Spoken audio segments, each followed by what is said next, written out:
یہ بھائی کہتے ہیں میلاد النبی منانا، میلاد النبی منانا جائز ہے؟ کیوں جی؟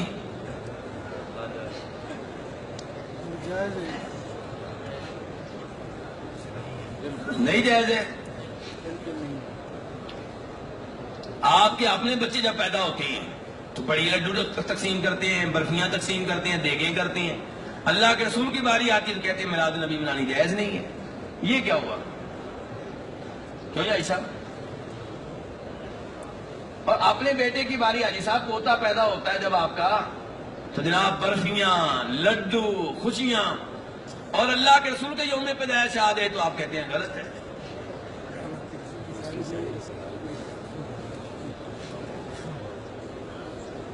کوئی بتا ہی نہیں رہا، کچھ سب چپ ہو کے بیٹھ گئے.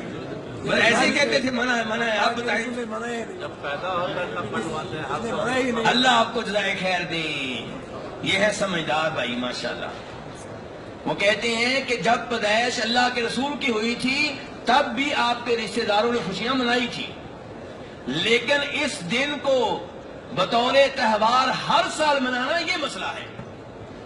میرا بیٹا پیدا ہوگا، میں مٹھائیاں تقسیم کروں گا، دیگ تقسیم کروں گا، لیکن اگر یہی کام آئندہ سال اس کے یوم پیدائش پہ کروں، سالگرہ مناؤں، برتھ ڈے مناؤں، یہ غلط ہے.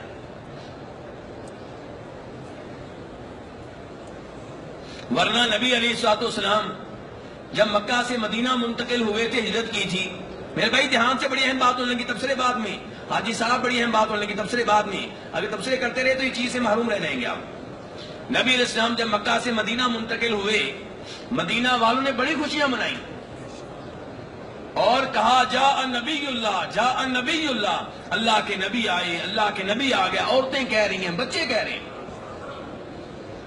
ہمارے دوست کہتے ہیں لو جی عید میلاد النبی ثابت ہوگی. میرے بھائی نبی علیہ السلام مدینہ میں آئے، مدینہ والے بڑے خوش ہوئے، لیکن وہ دن جس دن آپ مدینہ میں داخل ہوئے تھے، جب آئندہ سال آیا تو کیا مدینہ والوں نے اسے بطور تہوار منایا؟ یہ سوال ہے.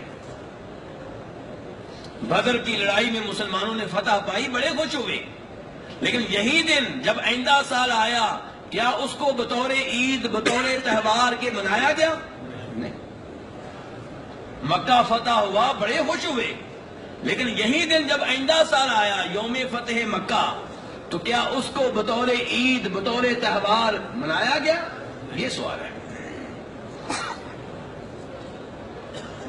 تو وہ دن جو بطور عید ہر سال منایا جائے گا وہ دو ہی ہیں، ایک عید الفطر اور ایک عید الاضحیٰ. نبی علیہ الصلوۃ والسلام، ابو داؤد اور ترمذی کی حدیث ہے، مدینہ تشریف لائے تو مدینہ والے پہلے سے دو عیدیں منایا کرتے تھے. کتنی عیدیں؟ دو دن منایا کرتے تھے. آپ نے کہا بھی کیسے دو دن ہیں؟ کہنے لگے جی ہمارے کھیلنے کے، کودنے کے، خوشیاں منانے کے دو دن ہیں. پیارے حبیب علیہ الصلوۃ والسلام نے اس موقع پہ کیا فرمایا؟ توجہ سے سنیے گا.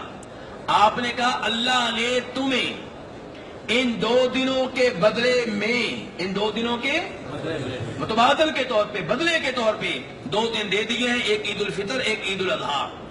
اگر تیسری عید کی گنجائش ہوتی تو آپ کہتے دو دن تمہارے، دو میری طرف سے، چار دن ہو گئے. لیکن چونکہ تیسری عید کی گنجائش نہیں ہے، آپ نے کہا ان دو دنوں کے متبادل کے طور پہ اللہ نے دو دن اور دے دیے ہیں، وہ ہے عید الفطر اور ایک عید الاضحیٰ. اپنے نبی کے یوم پیدائش کو بطور تہوار منانا، یہ کام کس قوم نے شروع کیا تھا؟ عیسائیوں نے. کس نے شروع کیا تھا؟ اور مسلمان بھی یہی کام کریں گے تو عیسائیوں کی مشابہت کر رہے ہیں. اور ابو داؤد شریف کی حدیث ہے، پیارے حبیب علیہ السلام نے کہا تھا من تشبہ بقوم فہو منہم، جو کسی قوم کی مشابہت کرے وہ انہی میں سے ہے. ربیع الاول کا مہینہ آپ کی زندگی کا جو آخری ربیع الاول کا مہینہ تھا، صحابہ کرام نے روتے ہوئے گزارا ہے. کیسے گزارا ہے؟ روتے ہوئے. اور آج ہم جشن مناتے ہوئے گزاریں. کیوں جی؟ کیا اللہ کے رسول کے جانے کا کوئی غم نہیں ہے؟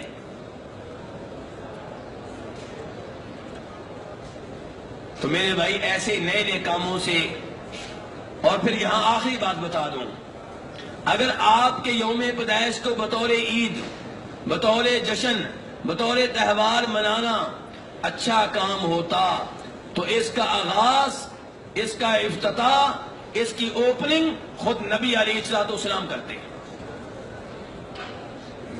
لیکن یہ کام نہ آپ نے سب سے پہلے کیا، نہ ابو بکر و عمر و عثمان و علی رضی اللہ تعالیٰ عنہ نے کیا، نہ کسی صحابی نے کیا، نہ کسی تابعی نے کیا، نہ کسی تبع تابعی نے کیا۔ اس کام کا آغاز کرنے والے سب سے پہلے کون ہیں؟ مصر کے فاطمی حکمران، مصر کے نام لیجیے گا ذرا، مصر کے وہ فاطمی حکمران جو ممبر و محراب پہ بیٹھ کر صحابہ کرام کو گالیاں دیا کرتے تھے، ان پہ لعنتیں کیا کرتے تھے۔ آپ کے یوم پیدائش کو بطور عید منانے کا کام سب سے پہلے انہوں نے شروع کیا ہے۔ 4 اماموں نے نہیں شروع کیا، امام ابو حنیفہ نے کام نہیں کیا، امام مالک نے نہیں کیا، امام شافعی نے نہیں کیا، امام احمد نے نہیں کیا۔ یار ہم اس معاملے میں کیا صحابہ کرام سے بھی آگے نکل گئے، 4 اماموں سے بھی آگے نکل گئے، اللہ کے رسول سے بھی آگے نکل گئے۔ اللہ کے رسول نے فرمایا تھا صلی اللہ علیہ وسلم، من احدث فی امرنا ھذا ما لیس منہ فہو رد، جو ہمارے اس دین میں کوئی نیا کام نکالے اس کا یہ نیا کام ریجیکٹ ہے، مردود ہے، ناقابل قبول ہے۔ تو اس لیے میرے بھائی اس کام سے بچا جائے، اس سے دور رہا جائے۔ اور ہمارے دوست کیا کہتے ہیں، کیا لکھتے ہیں؟ سبھی خوشیاں منا رہے ہیں سوائے ابلیس کے۔ بھئی صحابہ کے نام نے تو نہیں منائی تھی، 4 اماموں نے تو یہ کام نہیں کیا۔